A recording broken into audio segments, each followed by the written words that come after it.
వీడియోలో ఇసుక దొందర కర్రీ, మోసు చేపల ఫ్రై ఎలా చేయాలో ఈ వీడియోలో చెప్తాము. ఫస్ట్ అయితే పసుపు, ఉప్పు, కారం కలుపుకొని బాగా అంటుకునేలా చూడాలి. తర్వాత ఫిష్ మసాలా కూడా వేయాలి. రెండింటికి అంతే అన్నమాట. 2 ఆనియన్స్ అయితే కట్ చేసుకొని పెట్టుకోవాలి. రైస్ కూడా పొయ్యి మీద అయితే పెట్టుకోవాలి. రైస్ అయితే అయిపోయిందనమాట. 3 విజిల్స్ తర్వాత కట్టేసుకోవాలి. చింతపండు నానబెట్టుకోవాలి 1 గ్లాసు నీళ్ళతో. టమాటోలేమో మిక్సీ జార్ పెట్టుకొని జ్యూస్లా చేసుకొని పక్కన పెట్టుకోవాలి. కొత్తిమీరకు అయితే కట్ చేసుకోవాలి ఫర్ గార్నిష్. ఒక ప్యాన్లో ఆయిల్ వేసుకొని వేడెక్కదాకా వెయిట్ చేసి ఫిష్ అయితే వేసుకోవాలన్నమాట. మాసి చేప ఫ్రై కాసేపట్లో అయిపోద్ది. సిమ్లో పెట్టుకోవాలి. కాసేపు మళ్ళీ ఆయిల్ కూడా వేసుకోవాలన్నమాట.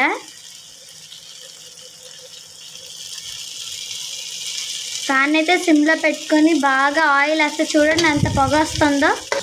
ఆయిల్లో ఫ్రై చేయము, మేము ఇలాగే ఆయిల్ వేసుకుంటాం. ఆయిల్ హెల్దీ కాదు కదా, ఇదే హెల్దీ అందుకే.